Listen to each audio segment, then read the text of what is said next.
Good morning, students. Myself, Dr. Suman, Assistant Professor, Government Law College, Ajmer. आज हम लोग विधि द्वितीय वर्ष LLB सेकेंड ईयर के subject transfer of property act 1882, संपत्ति अंतरण अधिनियम 1882 के टॉपिक मोर्गेज, जो हम पिछली 2-3 क्लास में जिसे हम लोग पढ़ रहे हैं, कंटिन्यू हम इसे पढ़ रहे हैं। आज हम लोग उसके अंतर्गत लायबिलिटीज ऑफ मॉर्गेजिंग सेक्शन 76 टू 82 बंधक दार के जो दायित्व हैं, लायबिलिटीज जो हैं, उन्हें हम पढ़ेंगे, जो सेक्शन 76 से लेके 82 तक हैं, जिसके अंतर्गत section 76 liabilities of mortgagee in position. सह कब्जा बंधकदार का दायित्व क्या होगा। सह कब्जा मैंने आप लोगों को समझाया था इससे पहले कि जब मॉर्गेज जो है, मॉर्गेज के टाइप्स के दौरान कि जब पोजीशन में या जब मॉर्गेज किया गया तो संपत्ति को कब्जा या गिरवी रख दिया गया और उसको पोजीशन दे दिया गया, तो ऐसी कंडीशन में बंधकदार के क्या दायित्व होंगे। When during the continuation of the mortgagee takes possession of the mortgaged property, he must manage the property as a person of ordinary prudence would manage it if were his own। अर्थात जहां बंधक mortgage के दौरान during the mortgage अगर कुछ बंधक संपत्ति का कब्जा ले लेता है तो उस संपत्ति का प्रबंध वो वैसे करेगा जैसे कि ऑर्डिनरी प्रूडेंट वाला व्यक्ति उसको करता। अर्थात इसे हम इस प्रकार समझ सकते हैं कि जैसे उस संपत्ति की देखभाल एक सामान्य प्रज्ञावान व्यक्ति वाला करता, उसको उसी प्रकार उस संपत्ति की देखभाल करनी होगी। He must use his best endeavors to collect the rents and profits thereof। अर्थात उसको उस संपत्ति के जितने भी उसके प्रॉफिट होंगे, घाटक होंगे या लाभ होंगे, उसको वसूल करने के प्रयास करने होंगे। अर्थात जैसे मान लीजिए कोई संपत्ति रेंट पे दी हुई है तो उस रेंट को प्राप्त करने के लिए उसको प्रयासरत रहना होगा, उसे वो रेंट उसे लेने होंगे, कलेक्ट करने होंगे। He must in the absence of a contract to the contrary out of the income of the property pay the government revenue all other charges of a public nature and all rent accruing due in respect thereof during such possession and any arrears of rent in default of payment of which the property may be summarily sold। अर्थात अगर बंधकदार और बंधककर्ता के बीच में कोई भी अन्यथा मतलब अन्यथा से तात्पर्य कि अगर कोई भी प्रतिकूल सुविधा, कोई कॉन्ट्रैक्ट इस प्रकार का नहीं है तो उससे क्या होगा, गवर्नमेंट रेवेन्यू जो होंगे, जितने भी सरकारी जो रेवेन्यू होंगे, राजस्व होंगे जो पब्लिक यूज के हैं या अन्य कोई भी चार्जेज होंगे जो उसके पोजीशन के टाइम में ड्यू हैं, तो वो उनको पेमेंट करेगा। और अगर उसके पेमेंट में उसकी कोई भी देने में या पेमेंट करने में कोई चूक हो गई तो उस संपत्ति की आय से, जो अभी आपने बी क्लॉज में पढ़ा कि उसको रेंट एंड प्रॉफिट्स लेने का राइट होगा, इसी प्रकार सी क्लॉज ये कहता है कि अगर ड्यू कुछ बच गया तो उस संपत्ति की इनकम में से वो उसे चुकाने होंगे, देने होंगे। इसी तरह he must in the absence of a contract to the contrary make such necessary repairs of the property as he can pay for out of the rents and profits the payments mentioned in clause C and the interest on the principal money। अर्थात किसी संपत्ति में या फिर संपत्ति मान लीजिए ऐसी जर्जर अवस्था में हो गई कि अगर उसकी मतलब उसकी रिपेयरिंग आवश्यक है, मरम्मत करवानी आवश्यक हो गई, तो वो उसकी मरम्मत करा करके उस प्रॉपर्टी के जितने भी रेंट या प्रॉफिट्स जो थे मूलधन पे और उनकी कटौती के करने के पश्चात जो प्रॉफिट्स होंगे उनमें से उनका पेमेंट कर सकेगा। अर्थात मॉर्गेजी जो है, बंधकदार जो है, उसके ये दायित्व है कि वो उस प्रॉपर्टी की इसी प्रकार देखभाल करेगा जिस प्रकार वो अपनी संपत्ति की करता और जिस प्रकार सामान्य प्रूडेंट व्यक्ति उसमें करता। जिस तरह वो रेंट ले रहा है, प्रॉफिट्स उससे ले रहा है, कलेक्ट कर रहा है रेंट और प्रॉफिट्स को, उसी प्रकार उसकी जो डैमेजेज होंगी वो भी वो उसको पूर्ण। He must, in the absence of a contract to the contrary, make such necessary repairs of the property as he can pay for out the rents and profits thereafter, deducting from such rents and profits the payments mentioned in clauses C and the interest on the principal money. मूलधन में से वो उनको ले लेगा और ब्याज में से भी उसको ले पाएगा. Where he has insured the whole or any part of the property against loss or damage by fire, he must, in case of such loss or damage, apply any money which he actually received under the policy or so much thereof as may be necessary in reinstalling the property, or if the mortgagor so directs in deduction or discharge of the mortgage money. अर्थात जहां पे वो जो है ऐसा कुछ भी नहीं करेगा जो जैसे उसकी संपूर्ण संपत्ति या उससे किसी भाग या हानि नुकसान, जैसे कि फायर से कुछ नुकसान हो गया, तो अगर उसने बीमा करवा रखा है उस हानि या नुकसान के, पॉलिसी जो अगर उसने करवाई है उसकी इंश्योरेंस है, तो उससे वो उसको भुगतेगा. बंधक करता अगर उसको ऐसा कहे कि बंधक धन के भुगतान में उसको समायोजित करना है, तो वो उसमें से उसको समायोजित कर लेगा. He must keep clear, full and accurate accounts of all sums received and spent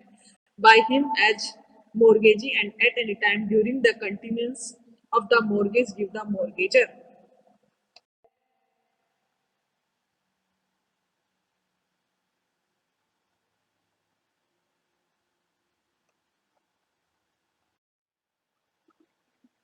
When the mortgagor tenders or deposits in manner hereinafter provided the amount for the time being due on the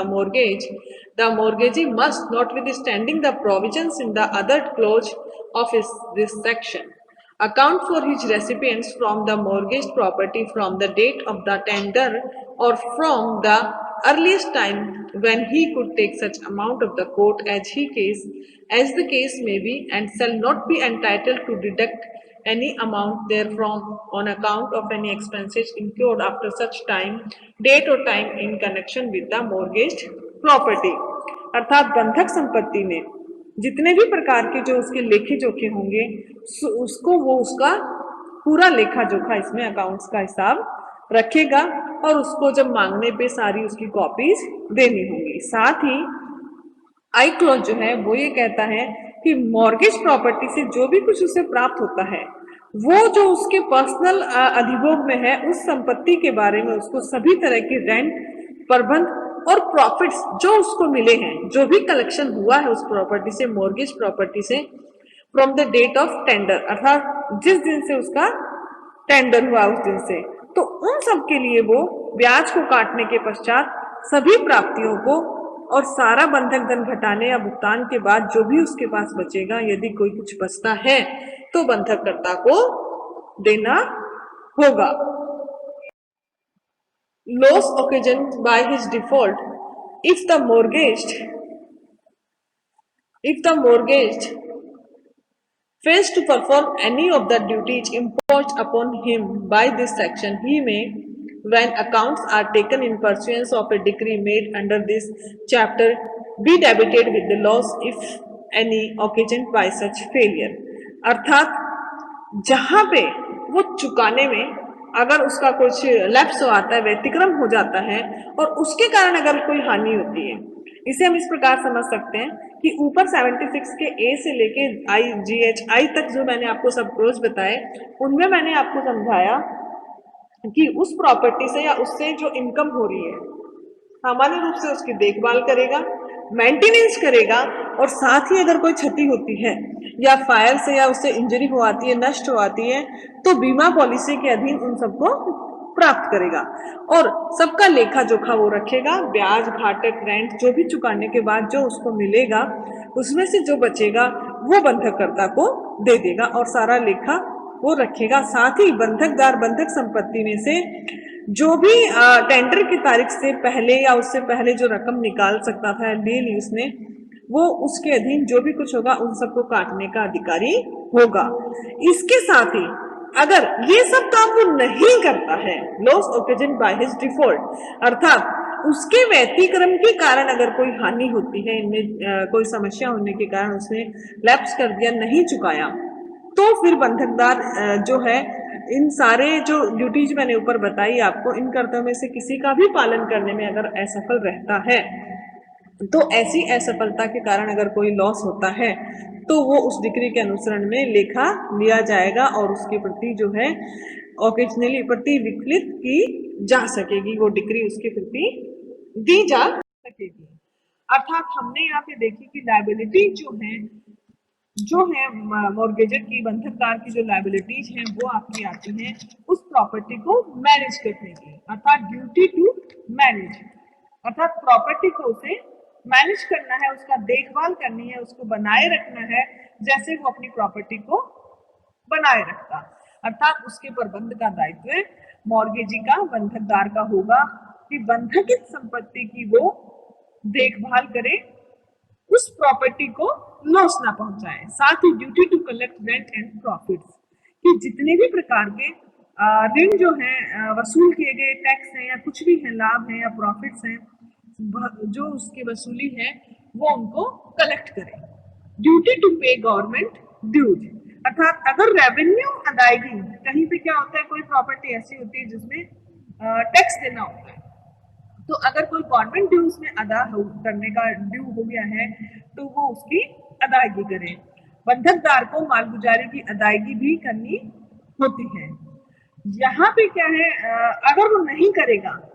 तो, क्योंकि property क्या है, उसके कब्जे में है, और अगर कब्जे में है उन दोनों के बीच में कोई भी प्रतिकूल संविदा नहीं है, तो सारे रेंट्स जो हैं, जैसे प्रॉपर्टी उसकी होती तब वो देता उसके कब्जे में। उसी प्रकार जब मॉर्गेज प्रॉपर्टी उसके पोजीशन में है तो रेवेन्यू वो देगा। इसे हम एक केस के माध्यम से, रुक्मणी अम्मा versus Rajeshwari AIR 2013, supreme court 1743, इस केस के माध्यम से इसे हम समझ सकते हैं। यहाँ इस केस में रुक्मणी अम्मा के केस में न्यायालय के सामने 3 क्वेश्चन आए कि क्या डिफेंडेंट ने बंधकित जो मॉर्गेज प्रॉपर्टी है उसमें कोई इंप्रूवमेंट किया, उसमें कुछ सुधार किया क्या, और साथ ही क्या रिड्यूशन का राइट है या नहीं है, और थर्ड क्वेश्चन कि डिफेंडेंट जो है वो टैक्स वापस ले सकता है क्या। तो जो अपेक्स कोर्ट थी उसने कहा कि जो इनकम होती है, टैक्स जो है वो किसी भी प्रकार का हो उसे रेंट माना जाएगा, और उस जब वो एग्रीकल्चर हो उसे उसका प्रॉफिट माना जाएगा। अगर मान लीजिए एग्रीकल्चर में वह हिस्सा मान लिया जाएगा तो वो भी उसके साथ मॉर्गेज है, अर्थात टैक्स भी उस जिम्मेदारी के अंतर्गत आता है। जैसे मैंने अभी बताया, ड्यूटी टू पे गवर्नमेंट ड्यूज, अर्थात गवर्नमेंट ड्यूज जो होंगे वो उसे सरकारी देनगी में मानते हुए चुकाने होंगे। एंड लास्ट लायबिलिटी है duty to make necessary repair, अर्थात अगर आवश्यक है तो उस संपत्ति की मरम्मत वो करवा सकते हैं, तत्प्रतिकूल संविदा नहीं। इसी तरह duty not to do act which में डिस्ट्रॉय द प्रॉपर्टी, अर्थात वो ऐसा कोई भी काम उस संपत्ति से में नहीं कर सकता जो कि उस संपत्ति को ही जीर्ण शीर्ण कर दे या उस प्रॉपर्टी को नष्ट कर दे। यानी कि प्रॉपर्टी के नेचर में जो उसके अगेंस्ट हो, उस संपत्ति के, या फिर उस प्रॉपर्टी को नष्ट करने वाला हो या उसकी वैल्यू कम कर रहा हो, ऐसा कोई भी काम मॉर्गेजर जो है नहीं करवा सकता उसमें। Duty to use insurance money for mortgage property, बीमा का जो मनी होगा वो उस बंधककर्ता ने अगर बीमा कराया है और दोनों के बीच में कोई भी ऐसा प्रतिकूल संविदा नहीं है तो वो उसका प्रॉपर अकाउंट रखेगा। Duty to keep receipt and expenses, अर्थात लेखा जो होगा उनके हिसाब देने का दायित्व है कि क्या क्रेडिट हुआ और क्या डेबिट हुआ, और साथ ही रिसिप्ट कहाँ है, इन सब का लेखा जोखा वो निश्चित रूप से उसके पास होना चाहिए। एक case Gyarsi by versus Dhansukh Lal 1995 supreme court में कहा गया कि मॉर्गेजी की जो है, सुप्रीम कोर्ट ने कहा कि सेक्शन 76 के अंतर्गत हिसाब देने की जिम्मेदारी जब तक रहती है जब तक कि फाइनल डिक्री नहीं मिल जाती है किसी भी मॉर्गेज प्रॉपर्टी की। अर्थात उस यहाँ पे तात्पर्य ये है इसका कि duty to keep proper account and credits and duty to keep receipt and expenses, अर्थात किसी भी मॉर्गेज प्रॉपर्टी के जो प्रॉपर अकाउंट है उसको मेंटेन करना पड़ेगा, उसमें क्रेडिट डेबिट और जितनी भी रिसिप्ट होंगे और एक्सपेंसेस जो खर्चे होंगे उनका लेखा जोखा रखना पड़ेगा। अब बात आती है सेक्शन 77 की, receipts in lieu of interest, अर्थात ब्याज के बदले में प्राप्तियां। रिसिप्ट्स जो है इंटरेस्ट के बदले में हम क्या क्या रिसिप्ट इसमें दिखाएंगे। Nothing in section 76 clauses B D G and H applies to cases where there is a contract between the mortgagee and the mortgager that the receipt from the mortgage property shall so long as the mortgagee is in possession of the property be taken in lieu of such interest and defined proper portion of the principal, अर्थात ब्याज के बदले में जो भी उसने उससे प्राप्त किया, बंधककर्ता और बंधकदार के बीच में अगर कोई संविदा है तो जितने समय प्रॉपर्टी जो है बंधकदार के पोजीशन में रहेगी, उस मॉर्गेज प्रॉपर्टी से अगर उसे मूलधन और ब्याज के बदले में कोई भी ब्याज और मूलधन जो सुनिश्चित भाग के बदले में लेगा वो उसको उसमें उसको प्राप्त करने का अधिकार होगा। चाहे सेक्शन 76 जो अभी मैंने पिछला पढ़ा उसमें कुछ भी हो, सेक्शन 77 ये कहता है कि वो उनको प्राप्त करने का दायित्व उसका होगा। ऐसा इसलिए है कि बंधकदार का दायित्व है कि बंधकित जो मॉर्गेज प्रॉपर्टी है उसको वो एवरेज जैसे सामान्य प्रूडेंट व्यक्ति जो उसका मैनेजमेंट करता है उसको वैसा ही करने का राइट दिया गया है, बहुत ज्यादा वो उसमें नहीं कर सकता। साथ ही जो हमने सेक्शन 76 के बी डी और जी एच क्लॉज में पढ़े थे कि लाभ और किराए या जो भी उससे प्रॉफिट्स थे या जो रेंट था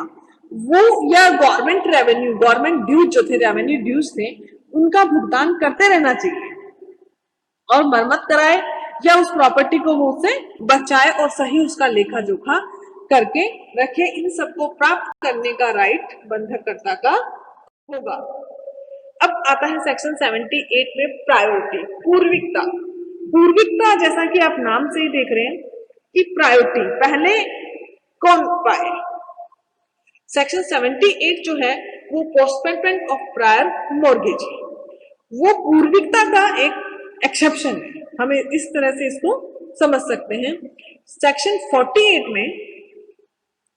इससे पहले मैंने डॉक्ट्रिन ऑफ प्रायोरिटी आप लोगों को बताया था जिसे अगली स्लाइड में अभी डिस्कस करेंगे। सेक्शन 78 की डेफिनेशन हम यहाँ पे पहले देख लेते हैं।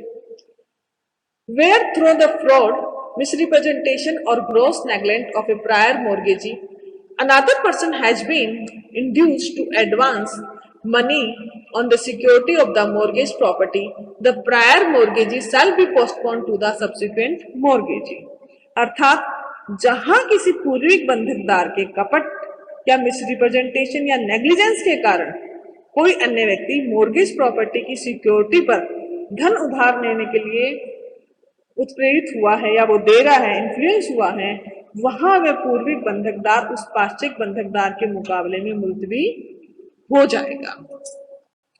इन सबको समझने से पहले हम ये जाने कि प्रायोरिटी होती क्या है। एक एग्जाम्पल के माध्यम से हम इसे समझते हैं कि जब कोई संपत्ति मॉर्गेज रखी गई तो जैसे एक ही संपत्ति जो है बार बार एक ही संपत्ति को दूसरे व्यक्तियों को मॉर्गेज कर दिया गया। सेक्शन 48 जो है वो डॉक्ट्रिन ऑफ प्रायोरिटी को डिफाइंड करता है, जिसे हमने बहुत पहले मैंने आप लोगों को इसे समझाया था। सेक्शन 48 जो है वो ये कहता है कि प्रायोरिटी का सिद्धांत जो है वहां लागू होता है जहां किसी एक ही संपत्ति में हित का अधिकार अलग अलग समय पे अन्य व्यक्तियों को दे दिया गया हो। अन्य व्यक्तियों को उससे तात्पर्य कि अलग अलग व्यक्ति को दे दिया गया। मॉर्गेज हम पढ़ रहे हैं तो इसे मॉर्गेज के माध्यम से मॉर्गेज के एग्जांपल से हम इसे समझते हैं कि जैसे पी नामक प्रॉपर्टी है, ए व्यक्ति ने पहले उसी संपत्ति को किसी के व्यक्ति के पास मॉर्गेज की, फिर उसको दूसरे के पास रख दिया, थोड़ा और पैसा चाहिए था तो बंधक की, फिर अगर उसको गिफ्ट कर दिया या सेल कर दिया विभिन्न व्यक्तियों को अलग अलग समय पे, तो फिर प्रायोरिटी में कौन आएगा? सेक्शन 48 सिंपल ये बताता है कि जिसको पहले उसने उसमें रखा, राइट दिया, वो पहले अपने ऋण को वसूल पाएगा। अर्थात इस प्रकार अंतरण किया गया यहाँ पे कि प्रत्येक का पूर्ण उपयोग दूसरे के होते हुए पूरे तौर पर संभव नहीं हो पाए। तो सबसे पहले जिसके पास मॉर्गेज रखा गया, जो भी कुछ किया गया, जिसे राइट दिया गया, प्रायोरिटी उसकी होगी। सेक्शन 48 इसको इस प्रकार समझाता है कि ट्रांसफर ऑफ द सेम, अर्थात एक ही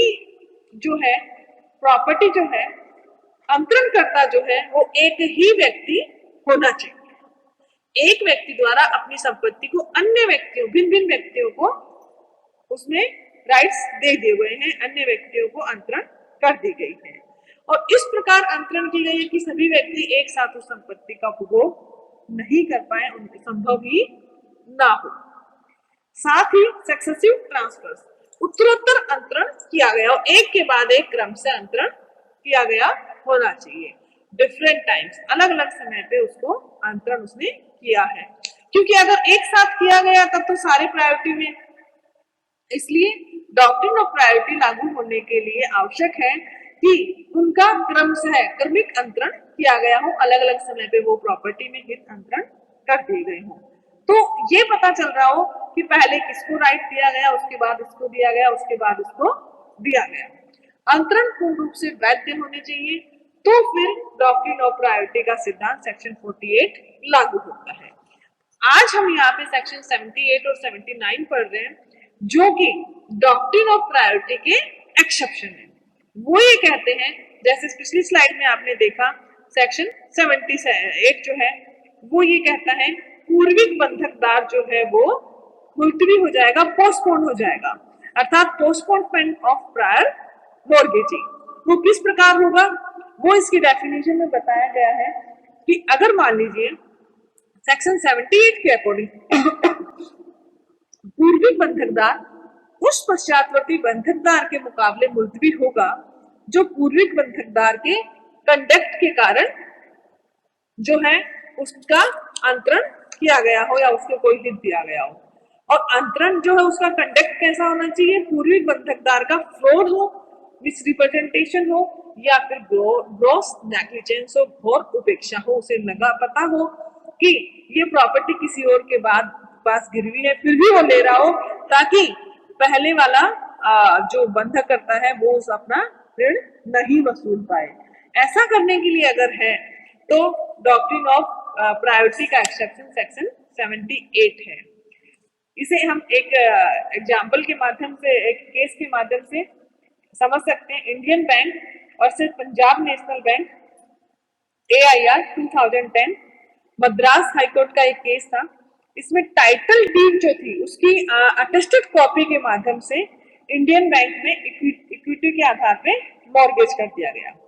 और फिर वापस उसी प्रॉपर्टी को पंजाब नेशनल बैंक में दूसरी टाइटल डीड जमा करा करके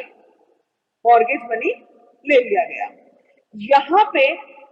जो है पंजाब नेशनल बैंक ने कहा कि सेक्शन 78 के तहत प्रायोरिटी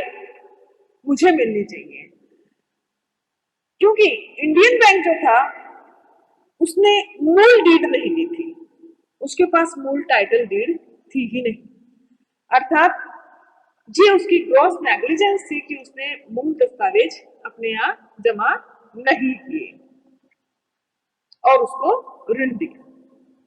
तो मद्रास हाईकोर्ट द्वारा फिर पंजाब नेशनल बैंक को यहाँ पे प्रायोरिटी दे दी गई। Section 79 mortgage to secure uncertain amount when maximum is expressed. अर्थात if a mortgage made to secure future advances, the performance of an engagement or the balance of a running account expresses the maximum to be secured, thereby a subsequent mortgage of the same property shall, if made with notice of the prior mortgage, be postponed to the prior mortgage in respect of all advances or debits not exceeding the maximum थो made और allowed with notice of the subsequent mortgage. अर्थात जब अधिकतम रकम वहां पे जहां पे एक्सप्रेसली लिखी गई है, मैक्सिमम रकम क्या होगी, जो पैसा क्या होगा, अमाउंट लिख दिया गया, तो अनिश्चित रकम को सिक्योर कराने के लिए अगर कुछ बंधक किया जाता है, तो जैसे कि मान लीजिए फ्यूचर के उधार के लिए कोई वचनबंध के पालन या किसी चालू खाते की सिक्योरिटी के आधार पे अगर कोई ऋण है, तो किसी भी बंधक में वह अधिकतम रकम जहां लिख दी गई है, तो वो इस प्रकार प्रतिभूत की जानी है जो संपत्ति का कोई पार्षिक बंधक पूर्विक बंधक की सूचना होते हुए अगर उसने किया है, तो फिर पार्षिक बंधक कर्ता जो है प्रायोरिटी में आ जाता है। अर्थात सेक्शन 78 और 79 जो है उनका सार ये है कि अगर मान लीजिए ग्रॉस नेग्लिजेंस, फ्रॉड या मिसरिप्रेजेंटेशन के कारण उन्होंने कोई ऋण दिया है, तो फिर सेकंड जो होगा